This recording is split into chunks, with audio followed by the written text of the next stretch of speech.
આપણી આજની ચર્ચા માટે જે દસ્તાવેજ છે તેનું શીર્ષક છે સર્પનું માથું કચડી નાખવામાં આવ્યું. અને સાચું કહું તો આ કોઈ સામાન્ય ધાર્મિક લખાણ નથી લાગતું. તે એક બ્રહ્માંડીય કોર્ટરૂમ ડ્રામા જેવું છે. હા, બિલકુલ.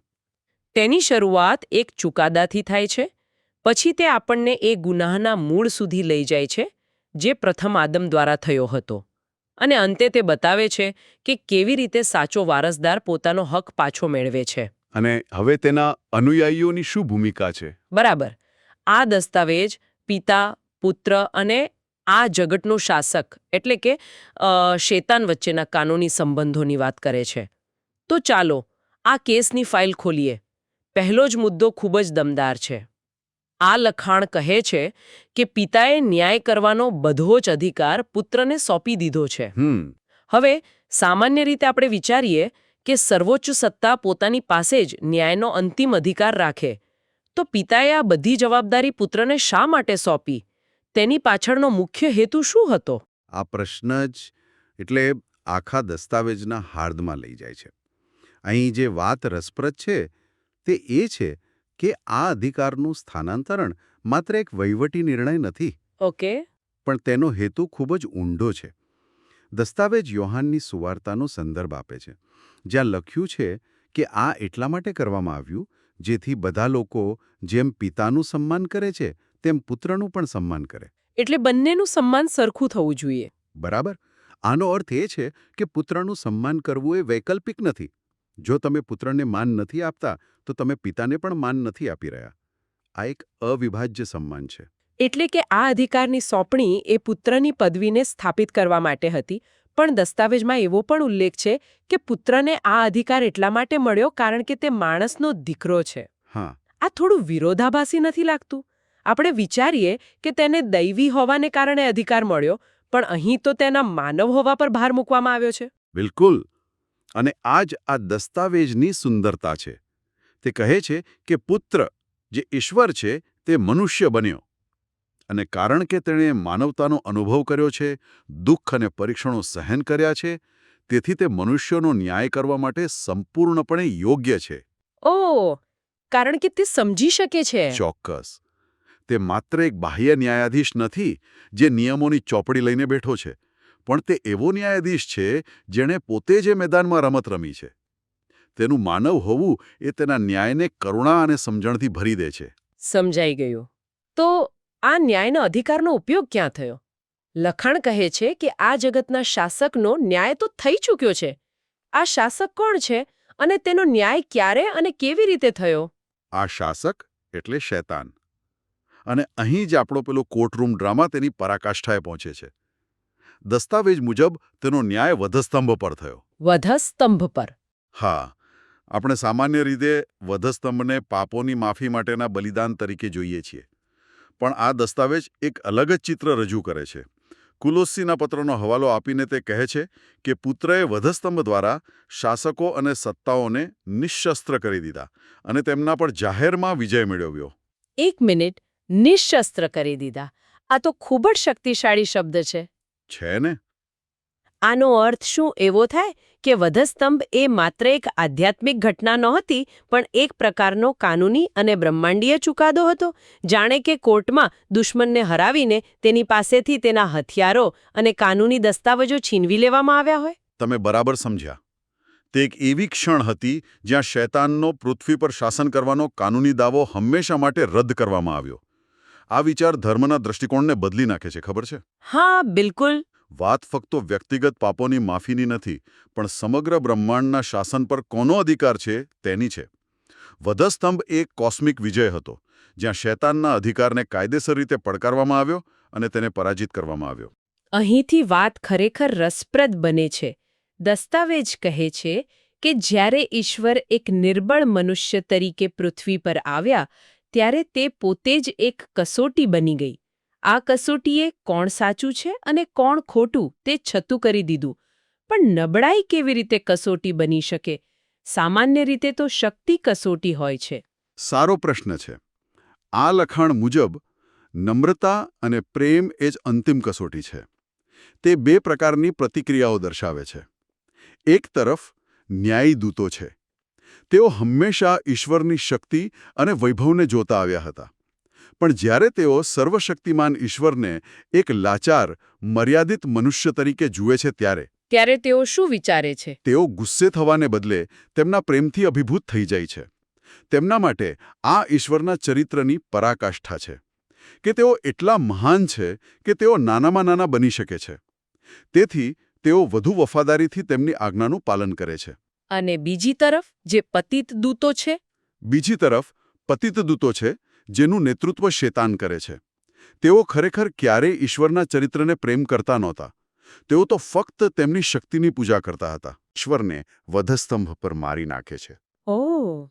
આ જ રીતે એ જ મનુષ્ય અવતાર અને એ જ વધસ્તંભ કેટલાક માટે પ્રેમની પરાકાષ્ઠા બને છે અને બીજાઓ માટે તેમના બળવાનનો અંતિમ પુરાવો. તે એક વિભાજન રેખા બની જાય છે. બરાબર. અને આ જ સિદ્ધાંત મનુષ્ય પર પણ લાગુ પડે છે, ખરું ને? બરાબર. જેઓ માત્ર ડરથી ઈશ્વરને માનતા હતા, તેઓ હવે તેમની વિરુદ્ધ થઈ જાય છે. હા, બિલકુલ. જે મનુષ્યો ફક્ત ઈશ્વરની શક્તિ અને ચમત્કારોથી પ્રભાવિત હતા અથવા નરકના ડરથી આજ્ઞાપાલનનો ડોળ કરતા હતા, તેઓ ઈસુને વધસ્તંભ પર લટકતા જોઈને તેમનો સાથ છોડી દે છે. પરંતુ જેઓ સાચે જ તેમના પ્રેમાળ સ્વભાવને ચાહતા હતા, તેઓ તે નબળાઈમાં પણ તેમની સાથે ઊભા રહે છે. આ રીતે એ જ વધસ્તંભ કેટલાક માટે મુક્તિનો માર્ગ બને છે અને અન્ય માટે તેમના ન્યાયનું કારણ. ઠીક છે, આ વિભાજન રેખા સમજાઈ ગઈ. હવે આપણે વાર્તાના મૂળમાં જઈએ. દસ્તાવેજ પ્રથમ આદમ અને અંતિમ આદમ વચ્ચે મોટો તફાવત બતાવે છે. આને સમજવા માટે શું આપણે એમ કહી શકીએ કે પ્રથમ આદમ એક એવા મેનેજર જેવો હતો જેને એક સુંદર મિલકતની દેખરેખ રાખવા માટે ચાવીઓ આપવામાં આવી હતી, પણ તેણે તે ગુમાવી દીધી? આ એકદમ ઉત્તમ ઉપમા છે. લખાણ આ જ વાત કહે છે. ઈશ્વરે પ્રથમ આદમને પૃથ્વીનું સંચાલન અને દેખભાળ સોંપી હતી. તે પૃથ્વી પર ઈશ્વરનો પ્રતિનિધિ, તેમનો કારભારી હતો. પણ તેણે ભૂલ કરી. હા, તેણે આજ્ઞાભંગ કરીને પાપ કર્યો. અને રોમનોના પત્ર મુજબ એક કાનૂની સિદ્ધાંત છે. તમે જેની આજ્ઞા પાળો છો, તમે તેના ગુલામ બની જાઓ છો. આદમે પાપની એટલે કે શેતાનની આજ્ઞા પાળી, તેથી તે કાયદેસર રીતે તેનો ગુલામ બની ગયો. અને કારણ કે તે ગુલામ બન્યો, તેની પાસે જે મિલકતની ચાવીઓ હતી તે પણ તેના નવા માલિકના હાથમાં જતી રહી. બરાબર. જે સત્તા અને અધિકાર આદમને સોંપવામાં આવ્યા હતા, તે હવે શેતાનના નિયંત્રણમાં આવી ગયા. આ કોઈ ઔપચારિક કરાર નહોતો, પણ આદમની ગુલામીનું સીધું પરિણામ હતું. અને એટલે જ પેલી વાર્તામાં હા, લુકાની સુવાર્તામાં જ્યારે શેતાન ઈસુને જગતના બધા રાજ્યો બતાવે છે, ત્યારે તે ખૂબ જ વિશ્વાસથી દાવો કરે છે કે આ બધી સત્તા મને સોંપવામાં આવી છે. તેનો આ દાવો પ્રથમ આદમની એ નિષ્ફળતા પર આધારિત હતો. તે એક ગેરકાયદેસર કબજો હતો, જે એક નિષ્ફળ મેનેજરને કારણે શક્ય બન્યો હતો. તો પછી અંતિમ આદમ કોણ છે? તમારી ઉપમાને આગળ વધારીએ તો શું તે ખુદ માલિક છે જે પોતાની મિલકત પર ફરીથી દાવો કરવા આવે છે? બિલકુલ. ઈશ્વરના પુત્ર ઈસુ અંતિમ આદમ બન્યા. તેઓ મનુષ્ય તરીકે એ જ ધરતી પર આવ્યા જ્યાં પ્રથમ આદમ નિષ્ફળ ગયો હતો. તેમણે એ જ પરીક્ષણોનો સામનો કર્યો, પણ તેઓ પાપ વગર જીવ્યા અને શેતાનને હરાવ્યો. એટલે તેમણે એ સાબિત કર્યું જે આદમ ન કરી શક્યો. બરાબર. અને તેમની ભૂમિકા માત્ર પ્રથમ આદમને તેની ગુલામીમાંથી છોડાવવાની નહોતી, પણ પ્રથમ આદમે જે જમીન અને સત્તા ગુમાવી હતી તેને પાછી મેળવવાની પણ હતી. તે કોઈ બીજાની મિલકત બચાવવા નહોતા આવ્યા. તે પોતાની જ મિલકત પર પોતાનો અધિકાર સ્થાપિત કરવા આવ્યા હતા. આ વાત તો સમગ્ર ચિત્રને જ બદલી નાખે છે. તો આ માલિકી અને વારસાનો વિચાર આ દસ્તાવેજમાં કેન્દ્ર સ્થાને છે. તમે કહ્યું કે તે પોતાની મિલકત પાછી લેવા આવ્યા હતા. આનો અર્થ શું છે? હા, આ લખાણનો ખૂબ જ મહત્વપૂર્ણ મુદ્દો છે. હિબ્રુના પત્રનો સંદર્ભ આપીને દસ્તાવેજ સ્પષ્ટ કરે છે કે પિતાએ પુત્રને સમગ્ર સૃષ્ટિના વારસદાર તરીકે નિયુક્ત કર્યા છે. ઓહ, એટલે શરૂઆતથી જ? હા, આનો અર્થ એ છે કે સૃષ્ટિ શરૂઆતથી જ કાયદેસર રીતે પુત્રની હતી. આદમ માત્ર એક સંચાલક હતો, માલિક નહીં. એટલે તમે એમ કહી રહ્યા છો કે વારસો ક્યારેક કાયદેસર રીતે ગુમાવાયો જ ન હતો, ફક્ત તેના પર ગેરકાયદેસર કબજો કરવામાં આવ્યો હતો. આ તો ઈશુના આવવાના હેતુને એક અલગ જ દૃષ્ટિકોણથી રજૂ કરે છે. બરાબર. આથી જ શૈતાનનો પૃથ્વી પરનો દાવો હંમેશા ગેરકાયદેસર હતો. ભલે સંચાલક એટલે કે આદમ નિષ્ફળ ગયો અને મિલકત પર દુશ્મનનો કબજો થઈ ગયો, પણ તે મૂળ માલિકના અધિકારોને રદ કરી શકતો નથી.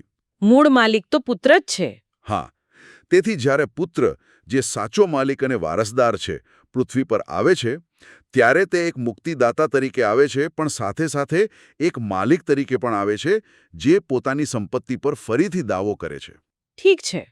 જો અંતિમ આદમે એટલે કે સાચા માલિકે હારી ગયેલી માલિકી પાછી મેળવી લીધી, તો હવે જે લોકો તેમાં વિશ્વાસ કરે છે તેમની સ્થિતિ શું છે? શું તેમને જૂની નિષ્ફળ ગયેલી જવાબદારી પાછી મળે છે કે પછી તેમના માટે કોઈ નવો સોદો છે? આ એક સૂક્ષ્મ પણ ખૂબ જ મહત્વપૂર્ણ તફાવત છે, અને દસ્તાવેજ તેને સ્પષ્ટ કરે છે. જેઓ અંતિમ આદમમાં નવો જન્મ પામે છે, તેઓને પૃથ્વી પર શાસન કરવાનો નવો અધિકાર મળે છે. પણ એ અધિકાર કેવો છે? આ જૂની આદમવાળી સત્તાની પુનઃસ્થાપના નથી, જે નિષ્ફળ ગઈ હતી. આ એક નવી જવાબદારી છે, જે સીધી સાચા વારસદાર એટલે કે પુત્ર તરફથી મળે છે. તેઓ હવે પુત્રના સહવારસદાર તરીકે શાસન કરે છે, આદમના નિષ્ફળ સંચાલકો તરીકે નહીં. એટલે કે તેમની સત્તાનો સ્ત્રોત જ બદલાઈ ગયો. બરાબર.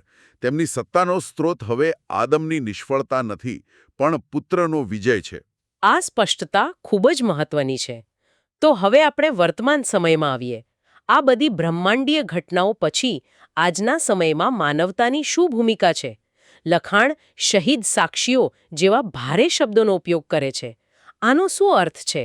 હા, હવે આપણે આ કોર્ટરૂમ ડ્રામાના અંતિમ તબક્કામાં છીએ. પ્રકટીકરણનો સંદર્ભ આપીને દસ્તાવેજ સ્ત્રીના વંશના બાકી રહેલા લોકોની વાત કરે છે. આ એ લોકો છે જેઓ ઈશ્વરની આજ્ઞાઓનું પાલન કરે છે અને ઈસુની સાક્ષી ધરાવે છે. ટૂંકમાં, આ તે લોકો છે જેઓ અંતિમ આદમમાં ફરીથી જન્મ્યા છે.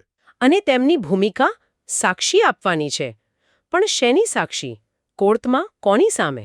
તેમની ભૂમિકા આ દુનિયા અને સમગ્ર બ્રહ્માંડ સમક્ષ એ સાબિત કરવાની છે કે ઈશ્વરની આજ્ઞાઓ અને તેમનો કાયદો સાચો, સારો અને પાલન કરવા યોગ્ય છે. ઓકે. યાદ કરો, શૈતાનનો મૂળ દાવો શું હતો? તેણે કહ્યું હતું કે ઈશ્વરના નિયમો અન્યાયી છે અને તેનું પાલન કરવું અશક્ય છે. આ શહીદ સાક્ષીઓ તેમના જીવન દ્વારા અને જો જરૂર પડે તો તેમના મૃત્યુ દ્વારા આ દાવાને ખોટો સાબિત કરે છે. એટલે તેઓ જીવીને બતાવે છે. હા, તેઓ બતાવે છે કે ઈશ્વરની આજ્ઞાઓ પ્રેમથી પાળી શકાય છે, ભલે ગમે તેટલી મુશ્કેલી આવે. એક મિનિટ. શહીદ સાક્ષીઓ, આ શબ્દ ખૂબ જ શક્તિશાળી છે. શું આ દસ્તાવેજ એમ કહેવા માંગે છે કે સાક્ષી બનવું એ શહીદ થવા જેટલું જ મહત્વનું છે? શું અહીં ભાર ક્રિયા પર છે કે પરિણામ પર? ભાર ક્રિયા પર છે, એટલે કે વફાદારી પર. શહીદ શબ્દનો મૂળ ગ્રીક અર્થ જ સાક્ષી થાય છે. ઓ, એમ છે? હા, આ લોકો તેમના જીવનથી સાક્ષી આપે છે. અને જો જરૂર પડે તો તેઓ તે સાક્ષી માટે પોતાનો જીવ પણ આપવા તૈયાર હોય છે. તેમની સાક્ષી એ બ્રહ્માંડીય કોર્ટમાં અંતિમ પુરાવા સમાન છે. અને દસ્તાવેજ મુજબ આ સાક્ષીઓની એક નિશ્ચિત સંખ્યા છે. આ તો ખૂબ જ ગહન વિચાર છે. એટલે કે સૃષ્ટિ પોતે મનુષ્યના કાર્યો પૂર્ણ થવાની રાહ જોઈ રહી છે. આ તો માનવતા પર એક મોટી જવાબદારી મૂકે છે. બિલકુલ. દસ્તાવેજ પ્રકટીકરણના એક ભાગનો ઉલ્લેખ કરે છે, જ્યાં વેદી નીચે મારી નાખવામાં આવેલા આત્માઓ ન્યાય માટે પુકાર કરે છે.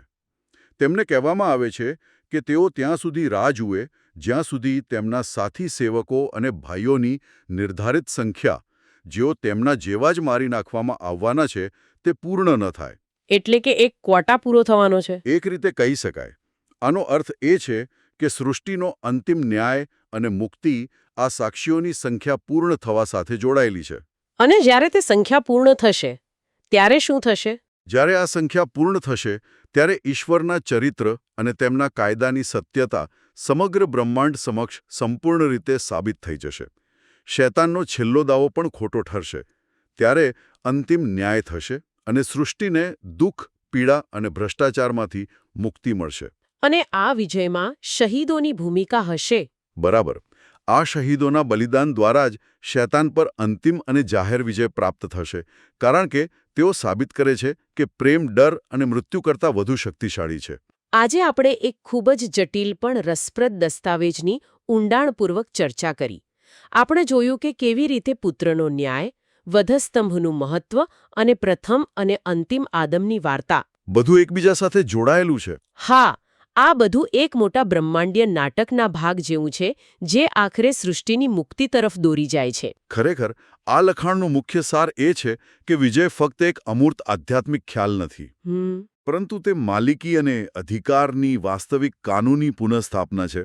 તે બ્રહ્માંડના યોગ્ય શાસકની સ્થાપના વિશે છે અને સૌથી મહત્વની વાત એ છે કે આ પ્રક્રિયામાં વિશ્વાસીઓની એક સક્રિય સાક્ષી આપવાની ભૂમિકા છે. એટલે કે માત્ર રાહ જોવાની નથી. ના, તે નિષ્ક્રિય રીતે અંતની રાહ જોવાની વાત નથી, પણ સક્રિય રીતે જીવીને અને સાક્ષી આપીને તે અંતને નજીક લાવવાની વાત છે. અને શ્રોતાઓ માટે વિચારવા જેવો એક અંતિમ પ્રશ્ન. આ દસ્તાવેજ સૂચવે છે કે સૃષ્ટિ પોતે માનવતાના કાર્યોની રાહ જોઈ રહી છે. જો સૃષ્ટિને મુક્ત કરવા માટે માનવ ક્રિયાઓ, ખાસ કરીને પ્રેમ અને આજ્ઞાપાલનની સાક્ષી ચાવીરૂપ હોય, તો તે આપણા રોજિંદા જીવનની વ્યક્તિગત જવાબદારી અને જીવનના મોટા હેતુ વિશે શું સૂચવે છે?